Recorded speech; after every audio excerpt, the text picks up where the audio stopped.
আসসালামু আলাইকুম বন্ধুরা। আজকাল ইন্টারনেটে একটা বিতর্ক সবাইকে দুই ভাগে ভাগ করে দিয়েছে। একদল বলে পৃথিবী সমতল, সবকিছু ষড়যন্ত্র। আরেক দল বলে না, পৃথিবী গোলাকার, চাঁদে আমরা সত্যি গিয়েছি। আপনি কোন দলে? আজকের এই ভিডিওতে আমরা কোনো আবেগ বা বিশ্বাসের ভিত্তিতে নয়, শুধু বিজ্ঞানের প্রমাণের আলোয় এই দুটি প্রশ্নের উত্তর খুঁজব। প্রশ্ন করা ভালো, কিন্তু প্রমাণ ছাড়া বিশ্বাস করা বিপজ্জনক। চলুন শুরু করি। প্রথমে পৃথিবীর আকৃতি নিয়ে কথা বলি। অনেকে বলেন আমি যেখানে দাঁড়াই সেখানে তো পৃথিবী সমতল লাগে। ঠিক আছে, কিন্তু বিজ্ঞান বলে অন্য কথা। প্রায় 2300 বছর আগে গ্রিক দার্শনিক অ্যারিস্টটল লক্ষ্য করেন যে চন্দ্রগ্রহণের সময় পৃথিবীর ছায়া চাঁদের উপর গোলাকার পড়ে। যদি পৃথিবী সমতল হতো, ছায়া তো লম্বা আয়তাকার হতো। এরপর এরাটোস্থেনিস নামে আরেক গ্রিক বিজ্ঞানী দুটি শহরে, সায়েন ও আলেকজান্দ্রিয়ায়, একই সময় সূর্যের ছায়া মেপে পৃথিবীর পরিধি বের করেন, প্রায় 40,000 কিলোমিটার। আজকের আধুনিক মাপের সঙ্গে এটা প্রায় মিলে যায়।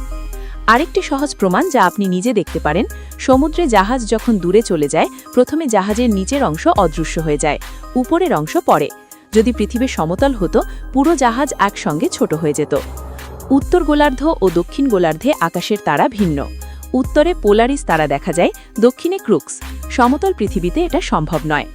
আধুনিক প্রমাণ: নাসা, ইএসএ, রাশিয়া, চীন, ভারত সব দেশের স্যাটেলাইট ও আইএসএস থেকে লাইভ ছবি আসছে। গ্র্যাভিটি সবকিছুকে গোলাকার করে টেনে রাখে। পৃথিবী আসলে পুরোপুরি গোল নয়, মেরুতে একটু চ্যাপ্টা। ফ্ল্যাট আর্থ তত্ত্ব কিভাবে আসলো? অনেকে বলেন আমরা কখনো প্রান্ত দেখিনি।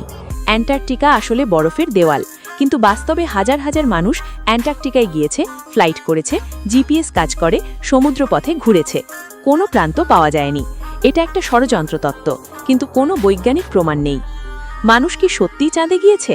এবার আসুন চাঁদে অবতরণের কথায়। 1969 সালের 20 জুলাই অ্যাপোলো 11 মিশনে নীল আর্মস্ট্রং ও বাজ অলড্রিন চাঁদে পা রাখেন। মোট 6টি অ্যাপোলো মিশনে 12 জন মানুষ চাঁদে হেঁটেছেন।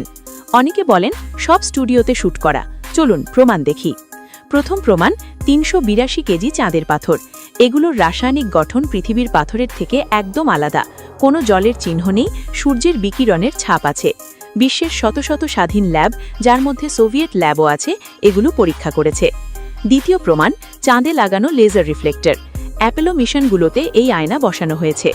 আজও বিশ্বের অবজারভেটরি থেকে লেজার ছুঁড়ে চাঁদের দূরত্ব মাপা হয় মিলিমিটার নির্ভুলতায়। এটা কোনো ছবি বা ভিডিও নয়, সরাসরি পরিমাপ। তৃতীয় প্রমাণ: এলআরও চাঁদের কক্ষপথ থেকে অ্যাপোলো ল্যান্ডিং সাইটের ছবি তুলেছে। সেখানে ল্যান্ডার, পায়ের ছাপ, পতাকা সব স্পষ্ট দেখা যায়। মানুষের কিছু ভুল ধারণা রয়েছে। অনেকে বলে মহাকাশযাত্রীর হাতে পতাকা উঠছে। আসলে পতাকায় ধাতুর রড ছিল।